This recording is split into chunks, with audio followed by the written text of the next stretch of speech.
Everyone, today we are going to start name reaction second name reaction. Okay, तो second name reaction हम यहाँ पर पढ़ेंगे। ठीक है, ये बेसिकली जो है एमएससी के लिए सेशन रहेगा। ठीक है, जितने भी एमएससी के स्टूडेंट्स हैं उन एमएससी के स्टूडेंट्स के लिए ये नेम रिएक्शन काफ़ी ज़्यादा इंपॉर्टेंट है।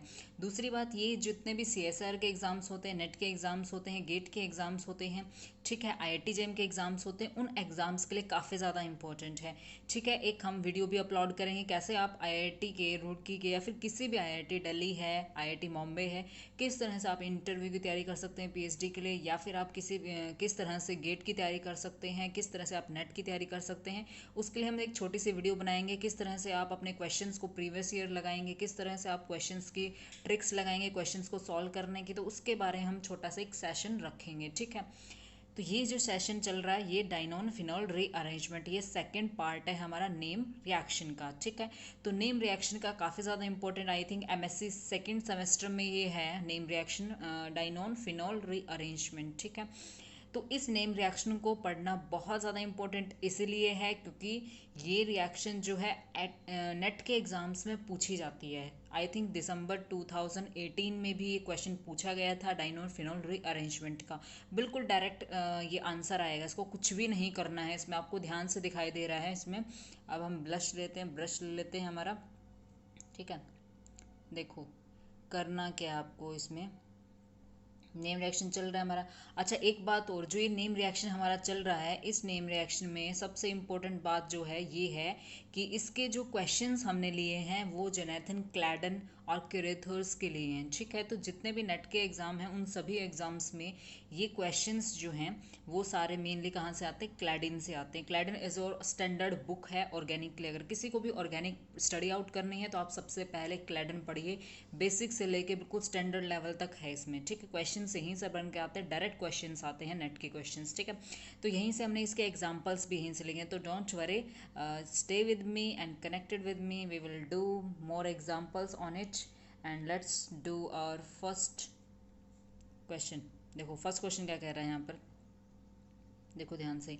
सबसे पहले मैं पढ़ेंगे डाइनोन फिनोल अरेंजमेंट हमारी होती क्या है। ठीक है, डाइनोन फिनोल अरेंजमेंट जो है नाम से पता चल रहा है डाइनोन। डाइनोन क्या होता है हमारे पास, देखो डाइनोन का मतलब डाइन प्लस में ऑन होता है। ठीक है, तो जब मैं ऐसे लिख रही हूँ डाइन प्लस में ऑन, वो क्या हो जाएगा हमारा डाइनोन हो जाएगा। ठीक है, यानी डाइन का मीन्स क्या है, टू डबल बॉन्ड्स है हमारे पास। ऑन का मीन्स क्या है, कीटोन है। That means we have two double bond and one ketone group हमारे पास होगा, वो होगा हमारा डाइनोन। ठीक है, सेकेंड इन्होंने लिखा हुआ फिनॉल। ठीक है, दैट मीन्स इस नेम रिएक्शन में जो डाइनोन है वो कन्वर्ट हो रहा है फिनॉल में। ठीक है, यही तो लिखा है डाइनोन फिनॉल रीअरेंजमेंट। अब डाइनोन फिनॉल रीअरेंजमेंट में नाम से आपको याद रखना है, डाइनोन जो है वो आपका क्या है, रिएक्टेंट है। डाइनोन क्या है आपका, रिएक्टेंट है। और ये जो आपका रिएक्टेंट है किस में कन्वर्ट हो रहा है, फिनॉल में कन्वर्ट हो रहा है। That is your product. तो आपको ये यहाँ पर कंसिडर कर लिया आपने कि आपका जो नेम है दैट इज डाइनोन फिनॉल रीअरेंजमेंट। तो डाइनोन से हम फिनॉल की फॉर्मेशन करेंगे, that is exactly your name reaction. ठीक है, तो अब इसके हम वो पढ़ लेते हैं क्या क्या पॉइंट्स हमें इसमें देखने ज़्यादा ज़रूरी है, मैकेनिज्म में कौन कौन से पॉइंट्स हमारे लिए इंपॉर्टेंट रहेंगे। ठीक है, देखो फर्स्ट क्या है, it is a inter conversion of phenol to dienone to phenol in presence of acid, यानी एसिड की प्रेजेंस में आप डाइनोन को किस में कन्वर्ट करेंगे, फिनॉल में कन्वर्ट करेंगे। ठीक है, नेक्स्ट पॉइंट क्या है, इसमें एक इंटरमीडिएट की फॉर्मेशन होगी, कार्बोकेटाइन इंटरमीडिएट की फॉर्मेशन हो। तो उस कार्बोकेटाइन इंटरमीडिएट क्या बन रहा है हमारा, एक कार्बोकेटाइन इंटरमीडिएट बन रहा है, फॉर्म्ड होता है, which is further stabilize by migration of alkyl groups, then loss of beta hydrogen leads to formation of phenol. That means इसमें क्या होता है, सबसे पहले हम एसिड देते हैं इस रिएक्शन में। एसिड जैसे हम प्रोवाइड करेंगे वैसे ही क्या होगा कि रिएक्शन हमारा प्रोसीड करना स्टार्ट हो जाएगा, एच पॉजिटिव आयन गेन कर लेगा हमारा डाइनोन, एंड देन उसके बाद अरेंजमेंट रिएक्शंस टेक्स प्लेस हो, डबल बॉन्ड्स अपने माइग्रेट करेंगे, देन उसमें कार्बोकेटाइन इंटरमीडिएट बनेगा। वो कार्बोकेटाइन इंटरमीडिएट जो आपका बनेगा फिर हमें उसको क्या करना होगा, स्टेबलाइज करना होगा। यानी जब आप किसी भी कार्बोकेटाइन को स्टेबलाइज करते हैं तो उसके लिए हम क्या करते हैं, बीटा हाइड्रोजन्स का लॉस कर देते हैं या फिर ग्रुप्स का हम माइग्रेशन करते हैं। दो ही स्टेप हमारे पास होते हैं कार्बोकेटाइन को स्टेबलाइज करने के, तो वही स्टेप्स हम यहाँ पर करेंगे। और उसके बाद इसमें क्या हो रहा है, फिनॉल फॉर्मेशन रीअरेंजमेंट के बाद क्या हो रही है, फिनॉल की फॉर्मेशन हो रही है। ये क्लियर है आप लोगों को। ठीक है, so this is your reaction. ये हमारा रिएक्शन का मैंने थोड़ा थोड़ा मोटा मोटा आपको बता दिया है कि कैसे कैसे रिएक्शंस हो रहे हैं। ठीक है, दैट इज योर डाइनोन यानी डबल बॉन्ड है दो हमारे पास और एक हमारे पास कीटोन ग्रुप है, दैट इज डाइनोन। तो डाइनोन किस में कन्वर्ट हो रहा है? आपका फिनॉल में कन्वर्ट हो रहा है। This is your phenol. OH group अगर किसी भी फिनाइल रिंग पे प्रेजेंट होता है, बेंजीन रिंग पे कोई भी OH ग्रुप प्रेजेंट होता है तो उसे हम क्या बोलते हैं? फिनॉल। तो यहाँ पर क्या होता है? फिनॉल की फॉर्मेशन होती है। तो फिनॉल की यहाँ पर फॉर्मेशन होती है बाय अ रिएक्शन। ठीक है, इसमें क्या होता है? मेनली हम सब्स्टिट्यूटेड फिनॉल की फॉर्मेशन होती है। मैं आपको यहाँ पर बता रही हूँ, सब्स्टिट्यूटेड फिनॉल आप लेना होता है, क्योंकि इस रिएक्शन को करवाने के लिए हमें ज़्यादा इलेक्ट्रॉन रिच स्पीसीज चाहिए, क्योंकि इसमें इंटरमीडिएट क्या बनेगा? कार्बोकैटायन बनेगा। उसको स्टेबलाइज करने के लिए हमें सब्स्टिट्यूशन चाहिए। That means R groups present होने चाहिए। हाइपर कॉन्जुगेशन या जिस भी इफेक्ट से, इंडक्टिव इफेक्ट से, वो उसको क्या करेगी? स्टेबलाइज करेगी कार्बोकैटायन को। ठीक है, अब इसका हम मैकेनिज्म देख लेते हैं। Move to the next slide. ठीक है, मैकेनिज्म देखो, मैंने आपको यहाँ पर मैकेनिज्म भी बहुत अच्छे से शो किया हुआ है। ठीक है, मैकेनिज्म देखेंगे अब यहाँ पर हम अच्छे से। Okay, set it out. ठीक है, तो यहाँ पर मैकेनिज्म को देखो ध्यान से, ज़्यादा मैं इसको नहीं बढ़ा रही हूँ। ठीक है, okay okay, we have taken this slide. ठीक है, अब इस स्लाइड को ध्यान से देखो, ये हमारे पास मैकेनिज्म है जिसमें हमने क्या लिया? डाइनोन हमने लिया और वो फिनॉल में कन्वर्ट हो रहा है, ये हमने यहाँ पर लिया है। ठीक है, तो सबसे पहले हमने क्या कहा था कि हम इसको एसिड प्रोवाइड करेंगे। जैसे ही हम इसको H पॉजिटिव आयन प्रोवाइड करेंगे, जो ऑक्सीजन के लॉन पेयर ऑफ इलेक्ट्रॉन होते हैं वो इस H पॉजिटिव आयन को क्या करेंगे? एक्सेप्ट करेंगे। H पॉजिटिव आयन को जैसे ही एक्सेप्ट करेंगे तो यहाँ पर देखो ये शो कर रखा हमने, ऑक्सीजन के पास लॉन पेयर ऑफ इलेक्ट्रॉन्स होते हैं, ये क्या करते हैं? हमेशा H पॉजिटिव यानी इलेक्ट्रोफाइल को एक्सेप्ट कर लेती है। तो यहाँ पर किस चीज़ की फॉर्मेशन होगी? यहाँ पर OH बन जाएगा हमारे पास। बेसिकली देखो, इसने ऑक्सीजन इलेक्ट्रॉन दिए हैं किसको? H पॉजिटिव है, तो हमारे पास क्या बन गया? OH। अब ऑक्सीजन के पास तो प्लस चार्ज आएगा, क्योंकि ऑक्सीजन ने अपने इलेक्ट्रॉन्स किसको डोनेट किए हैं? हाइड्रोजन को डोनेट कर दिए हैं, तो ऑक्सीजन पे प्लस चार्ज आएगा। अब ऑक्सीजन पे प्लस चार्ज कभी स्टेबल नहीं होता है, तो ये जो अपने इलेक्ट्रॉन्स, मैं एक बार यहाँ ड्रॉ कर देती हूँ इसको। ठीक है, मैं एक बार यहाँ पर ड्रॉ कर देती हूँ, बेटर रहेगा कि मैं खुद भी पेंसिल से लिखती रहूँ तो आपको अच्छा लगेगा। ठीक है, जैसे ही हमने बेंजीन को क्या दिया? H पॉजिटिव आयन दिया। ये तो दिख ही नहीं रहा, हम दूसरा कलर ले लेते हैं। चलो, तो देखो हमने बेंजीन ली। ठीक है, इस पे हमारा क्या लगा हुआ था? ऑक्सीजन लगी हुई थी। सॉरी, डाइनोन है हमारे पास ये। इसको हम फिर से ड्रॉ कर लेते हैं, ऐसे है। ठीक है, और यहाँ पर हमारा कीटोन है, ये हमारे पास डाइनोन हो गया। हमने इसको H पॉजिटिव आयन दिया। ऑक्सीजन ने जो अपने लॉन पेयर, ऑक्सीजन ने अपने लॉन पेयर ऑफ इलेक्ट्रॉन किसको दिए? H पॉजिटिव आयन को दिया। अब H पॉजिटिव आयन को जैसे ही ये क्या देती है? अपने लॉन पेयर इलेक्ट्रॉन, तो ऑक्सीजन पे क्या आ जाएगा? प्लस चार्ज आएगा। मैं थोड़ा सा यहाँ पर बता रही हूँ आपको। ठीक है, यहाँ पर कोई भी सब्स्टिट्यूटेड ग्रुप्स प्रेजेंट होंगे, तो ये जो हमारी ऑक्सीजन एटम है ऐसे आ जाएगी, OH हो जाएगा, इस पर प्लस चार्ज ऑक्सीजन पे। क्योंकि ऑक्सीजन पे प्लस चार्ज आने की वजह से वो डबल बॉन्ड के इलेक्ट्रॉन अपनी साइड ले जाएगी, तो डबल बॉन्ड के इलेक्ट्रॉन क्या करेगी? अपनी साइड ले जाएगी, क्योंकि ऑक्सीजन पे क्या होगा? प्लस चार्ज होगा। जब ऑक्सीजन पे प्लस चार्ज होगा तो सिंपली वो डबल बॉन्ड के इलेक्ट्रॉन्स अपने साइड ले जाएगी, जैसे आप इसमें देख सकते हैं ध्यान से। ठीक है, तो हमने फर्स्टली क्या किया था? H पॉजिटिव आयन दिया था इसको। जैसे हमने इसको H पॉजिटिव आयन ऑक्सीजन को दिया है, तो इसके लॉन पेयर इलेक्ट्रॉन इसको दिए गए हैं H पॉजिटिव आयन को, तो यहाँ पे OH ग्रुप की फॉर्मेशन हो गई है। ऑक्सीजन फिर अपने लॉन पेयर ऑफ इलेक्ट्रॉन्स ले, सॉरी, डबल बॉन्ड के इलेक्ट्रॉन्स ले जाए, क्योंकि ऑक्सीजन पे प्लस चार्ज कभी स्टेबल नहीं होता है, क्योंकि ये इलेक्ट्रॉन नेगेटिव स्पीसीज होती है, इस पर पॉजिटिव चार्ज कभी स्टेबल नहीं होता है। ठीक है, तो अब देखो नेक्स्ट में क्या हो रहा है कि जैसे ही ऑक्सीजन में प्लस चार्ज है तो डबल बॉन्ड के इलेक्ट्रॉन्स यहाँ मूव करेंगे। अब ये जो नेक्स्ट डबल बॉन्ड प्रेजेंट होते हैं इसकी भी मूवमेंट होगी, क्योंकि यहाँ पर कार्बोकैटायन हमारे पास आ जाएगा। जैसे ही ऑक्सीजन के पास, देखो ध्यान से मैं फिर से बता रही हूँ, जैसे ही ऑक्सीजन इलेक्ट्रॉन लिए तो यहाँ पर कार्बोकैटायन बन गया हमारा। फिर इस कार्बोकैटायन को स्टेबलाइज करने के लिए डबल बॉन्ड मूव करेगा, तो ऑब्वियसली यहाँ पर पॉजिटिव चार्ज आ जाएगा। आपको समझ में आ रहा है मैंने क्या बोला? ऑक्सीजन को मैंने H पॉजिटिव आयन दिया है और कुछ भी नहीं किया है। फिर ऑक्सीजन के पास गया है, पॉजिटिव चार्ज कभी स्टेबल नहीं होता है, तो पॉजिटिव चार्ज स्टेबल नहीं है तो ये बॉन्ड के इलेक्ट्रॉन जो ऑक्सीजन के पास चले जाएंगे। तो यहाँ पर क्या होगा? एक डबल, यहाँ पर क्या होगा? कार्बोकैटायन कैरेक्टर क्रिएट हो जाएगा। मैं फिर से बता देती हूँ आपको। देखो, जैसे यहाँ से बॉन्ड जाएगा तो यहाँ पे क्या बनेगा? कार्बोकैटायन बनेगा। अभी कार्बोकैटायन स्टेबल नहीं है, तो ये डबल बॉन्ड आगे मूव कर जाएगा। जब ये डबल बॉन्ड आगे मूव कर जाएगा तो कार्बोकैटायन फाइनली यहाँ पर बनेगा। ठीक है, बन गया हमारे पास। फिर क्या होगा? 1 to अल्काइल शिफ्ट होगा हमारे पास। सिंपल सी बात है, यहाँ पे क्या होगा? 1 to अल्काइल शिफ्ट हो जाए, क्योंकि यहाँ पर पॉजिटिव चार्ज है हमारा, यहाँ पर पॉजिटिव चार्ज है, क्योंकि ये वाला डबल बॉन्ड भी आगे चला गया, ये वाला डबल बॉन्ड भी आगे चला गया, तो पॉजिटिव चार्ज हमारा मेटा पोजिशन पे बचेगा।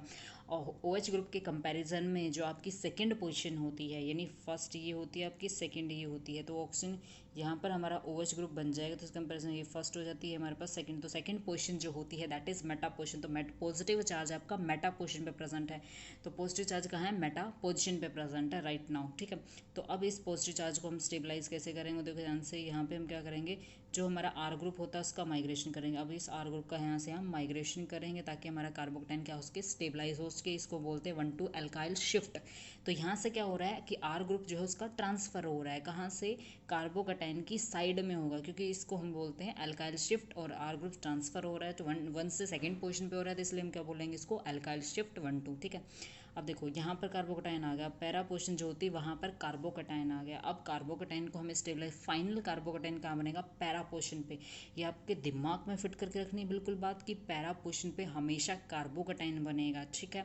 तो इसको स्टेबलाइज कैसे करेंगे, अब जो हमारा बीटा हाइड्रोजन होता है, आपको पता है कार्बोकटाइन को कैसे स्टेबलाइज करते हैं, कार्बोकटाइन को स्टेबलाइज कैसे करते हैं आपको पता होना चाहिए। जैसे आपके पास ये यहाँ पर कार्बोकटाइन, तो ये आपकी अल्फा पोजिशन, नेक्स्ट पोजिशन पे जो होगी आपकी क्या होगी, बीटा पोजिशन। बीटा पोजिशन पे जो आपका हाइड्रोजन है उसका यहाँ से क्या होगा, एलिमिनेशन हो जाएगी, यानी ये हाइड्रोजन जो है यहाँ पर इलेक्ट्रॉन देके भाग जाएगा यहाँ से, ठीक है। तो इस तरह से आपकी कार्बोकटाइन स्टेबल हो जाएगी। तो इस तरह से आपका क्या बन गया, ये कंपाउंड आपका बन जाएगा, ठीक है।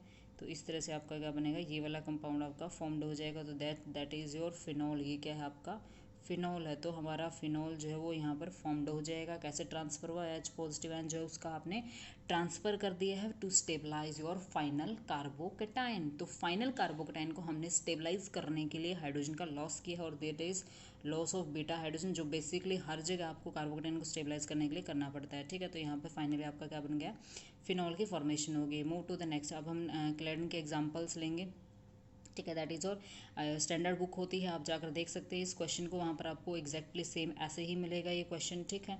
आपको बिल्कुल ऐसे ही ये एग्जांपल मिलेगा। ऐसे आपको रिएक्शन दे रखा होगा, डाइनोन है आपके पास, क्योंकि यहाँ पर क्या है, 2 डबल बॉन्ड प्रेजेंट है और एक कीटोन ग्रुप आपका प्रेजेंट होता है। दिस पार्ट इज योर डाइनोन है, क्योंकि 2 डबल बॉन्ड और कीटोन आपके प्रेजेंट, तो ये आपका डाइनोन। आपको सिंपली करना क्या है, ट्रिक केस क्या है, जैसा इसका नाम है वैसे आपने कन्वर्ट करना है। ट्रिक ये है कि आप डाइनोन को किस में कन्वर्ट करेंगे, आपको डाइनोन गिवन होगा, उस डाइनोन को आपने क्या करना है, जो आपको डाइनोन गिवन होता है उसको आपने फिनॉल में कन्वर्ट करना है, यानी OH ग्रुप लगा देना है और उसको एरोमेटाइज कर देना है रिंग को। आप क्या करो, सिंपल सी बात, जो आपकी रिंग गिवन होती है उसको आप एरोमेटाइज कर दीजिए। एरोमेटाइज का मतलब 6 पाई बॉन्ड्स जो है उसमें रहेंगे, और आपका जो कीटोन ग्रुप होता है उसको आप क्या कर देंगे, OH ग्रुप में कन्वर्ट कर देंगे। That is only the trick, ठीक है। तो आपकी रिंग जो डाइनोन की फॉर्म में होती है उसको आप क्या कर दीजिए, एरोमेटाइज कर दीजिए, एंड कीटोन को आप OH ग्रुप में कन्वर्ट कर दीजिए, यानी डाइनोन को आप किस में कन्वर्ट कर रहे हैं, फिनॉल में। That is simple trick, okay, ठीक है। This is the example of your Stuart Warren Clayden book, ठीक है। ये डायरेक्ट क्वेश्चंस आते हैं CSIR नेट में, ठीक है। This is our next example we have taken here, ठीक है। यहाँ पर भी हमें क्या दिया है, डाइनोन हमें दिया गया है, उसको हमने किस में कन्वर्ट कर दिया, देखो ध्यान से, H पॉजिटिव के साथ हमने रिएक्शन करा है, OH ग्रुप में कन्वर्ट किया, फिर हमने R ग्रुप का यहाँ से माइग्रेशन कर दिया है, ठीक है। यहाँ पे फाइनल कार्बोकटाइन हमेशा आपका पैरा पोजिशन पे बनेगा। पैरा पोजिशन पे कार्बोकटाइन को स्टेबलाइज करने के लिए हम क्या करते हैं, हमेशा जो आपकी बीटा हाइड्रोजन होती है उसका हमेशा हम क्या कर देते हैं, लॉस कर देते हैं। तो बीटा हाइड्रोजन का हमने यहाँ से हमेशा लॉस करना है टू स्टेबलाइज इटसेल्फ, ठीक है, ओके। अब मैं आपको एक ऐसा स्पेशल एग्जांपल बताऊंगी जो CSIR नेट 2018 में आया था। क्वेश्चन देखो क्या था, क्वेश्चन बता रही हूँ मैं आपको, ठीक है, क्वेश्चन, क्योंकि आगे से हम सीरीज़ जो स्टार्ट करने जाएंगे वो CSIR नेट के क्वेश्चन की प्रीवियस ईयर की सीरीज़ चलेगी, आगे से पूरी ऑर्गेनिक हम अच्छे से करवा देंगे, there will be no problem at all, ठीक है। तो देखो ध्यान से, क्वेश्चन ये था कि आपको ऐसे दिया था, डाइनोन तो आपको दिया ही था, ठीक है, डाइनोन आपको दिया था, और यहाँ पर आपके क्या था, एक एस्टर ग्रुप आपके पास प्रेजेंट था और एक आपके पास R ग्रुप प्रेजेंट था, ठीक है। अब क्या प्रॉब्लम है कि दोनों जो आपके पैरा पोजिशन पर ग्रुप लगे हुए हैं, एक इलेक्ट्रॉन विड्रॉइंग ग्रुप है और एक इलेक्ट्रॉन डोनेटिंग ग्रुप है। प्रॉब्लम यहाँ पर यह है कि आप जब माइग्रेट करेंगे, जब आपका कार्बोकटाइन की फॉर्मेशन होगी, तो आप कौन से ग्रुप को ट्रांसफर करेंगे, एस्टर ग्रुप को, that is your electron withdrawing group है ये आपका, और ये आपका क्या है, यहाँ पर इलेक्ट्रॉन डोनेटिंग ग्रुप होता है। R ग्रुप क्या होता है आपका, इलेक्ट्रॉन डोनेटिंग ग्रुप होता है, और आपका electron withdrawing group ester group होता है। तो आप कौन से ग्रुप का माइग्रेशन करेंगे, क्योंकि जैसे आपकी कार्बोकटाइन की फॉर्मेशन होती है, देखो ध्यान से, मैं एक कार्बोकटाइन की फॉर्मेशन करवा रही हूँ, देखो ये डाइनोन हमारे पास हो जाता है, रिएक्शन हमें पढ़ना है, ठीक है। यहाँ पर हमारा एस्टर ग्रुप लगा हुआ है हमारा, और यहाँ पर हमारा R ग्रुप। मैं फाइनली आपको बता रही हूँ कि हमारे पास कार्बोकटाइन बन गया, मान लो यहाँ पर ये आपका फाइनल में जाके कार्बोकटाइन बनेगा, आपको नहीं पता है तो आप रिएक्शन करेंगे, मैकेनिज्म लगाइए इसका, कार्बोकटाइन आपका यहाँ पर बनेगा। अब यहाँ पर आपका एक R ग्रुप है और एक आपका क्या है, एस्टर ग्रुप है।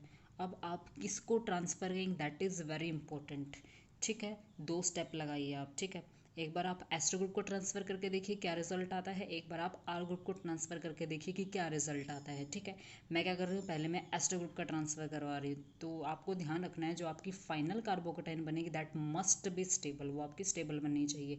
अगर मैं यहाँ पे आर ग्रुप का ट्रांसफ़र करवाती हूँ, ठीक है, आर ग्रुप का ट्रांसफ़र हमने करवा दिया, तो आर ग्रुप का ट्रांसफ़र करने के बाद हमारे पास बनेगा क्या, वो देखो ध्यान से।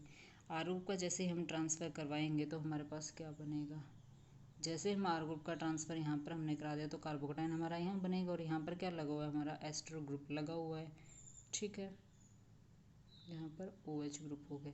अब देखो फाइनल जो हमारा कार्बोकेटाइन बन रहा है वो हमारा पैरा पोर्शन पे बन रहा है, ये तो बात क्लियर है कि फाइनल जो कार्बोकेटाइन हमारा बन रहा है वो कहाँ बन रहा है, हमारा पैरा पोर्शन पे बन रहा है। अब पैरा पोर्शन पे जो हमारा कार्बोकेटाइन है that will be less stable. अगर आपका एस्टर ग्रुप यहाँ सॉरी आर ग्रुप यहाँ से आपका ट्रांसफ़र होता है, इस पोर्शन पे पहले कार्बोकेटाइन था हमारे पास, इस पोर्शन पे पहले मेटा पोर्शन में कार्बोकेटाइन था, लेकिन हमने क्या कर दिया था, आर ग्रुप का हमने ट्रांसफ़र कर दिया था। आर ग्रुप का जैसे हमने ट्रांसफ़र किया यहाँ से तो कार्बोकेटाइन कहाँ बन गया, हमारा पैरा पोर्शन। तो अब पैरा पोर्शन पे हमारे पास क्या है, कार्बोकेटाइन है। अब पैरा पोर्शन पे क्या लगा हुआ आपका, एस्टर ग्रुप लगा, और एस्टर ग्रुप क्या होता है, इलेक्ट्रॉन विड्रॉइंग ग्रुप। तो ये तो हमेशा क्या करेगा, डिस्टेबलाइज करेगा कार्बोकेटाइन को। तो ऑब्वियसली यहाँ पर जो आपका कार्बोकेटाइन बनेगा फाइनल कार्बोकेटाइन वो आपका क्या होगा, डिस्टेबल। डिस्टेबल का मतलब वो लेस स्टेबल होगा। क्यों, क्योंकि यहाँ पर इलेक्ट्रॉन विड्रॉइंग ग्रुप लगा, वो तो इलेक्ट्रॉन और भी ज़्यादा खींच लेगा कार्बोकेटाइन से, उसको डिस्टेबलाइज कर देगा। तो इसलिए हमें क्या करना होगा, आर ग्रुप का नहीं एस्टर ग्रुप का ट्रांसफ़र करना होगा, क्योंकि जब हम यहाँ से एस्टर ग्रुप का ट्रांसफ़र करेंगे तो आपके पास बनेगा क्या, देखो जैसे हमने यहाँ से यहाँ एस्टर ग्रुप का ट्रांसफ़र, क्योंकि एस्टर ग्रुप तो इलेक्ट्रॉन लेके जाएगा, जैसे हमने यहाँ पे क्या कर दिया है, एस्टर ग्रुप का ट्रांसफ़र कर दिया, तो यहाँ पर हमारा आर ग्रुप है और पॉजिटिव चार्ज हमारा यहाँ पर आएगा। फाइनल पॉजिटिव चार्ज कहाँ पे आएगा, हमारा यहाँ पर आएगा। तो फाइनल जो पॉजिटिव चार्ज हमारा आएगा वो पैरा पोर्शन में, और पैरा पोर्शन में क्या लगा अब आर ग्रुप। अब हमने क्या किया है, एस्टर ग्रुप को माइग्रेट कर दिया है मेटा पोर्शन में। एस्टर ग्रुप जो हमारे पास प्रेजेंट है उसका हमने मेटा पोर्शन में ट्रांसफ़र कर दिया है। तो फाइनल कार्बोकेटाइन हमारे पास कहाँ आ रहा है, पैरा पोर्शन में, और पैरा पोर्शन में क्या लगा हुआ हमारा आर ग्रुप। आर ग्रुप क्या होता है, हाइपर कंजुगेशन भी करता है। ठीक है, और क्या करता है, ये इंडक्टिव इफेक्ट भी शो करता है, inductive effect, positive I effect भी शो करता है। कौन, हमारा आर ग्रुप। तो आर ग्रुप तो इसको स्टेबलाइज ही करेगा। तो आपको हमेशा ध्यान रखना है जब भी आपके पास दो डिफरेंट ग्रुप्स लगे हों, इलेक्ट्रॉन डोनेटिंग और इलेक्ट्रॉन विड्रॉइंग ग्रुप, तब आपको करना क्या है, इलेक्ट्रॉन विड्रॉइंग ग्रुप का हमेशा माइग्रेशन करवाना है, क्योंकि फाइनल कार्बोटाइन हमारा स्टेबल होना चाहिए।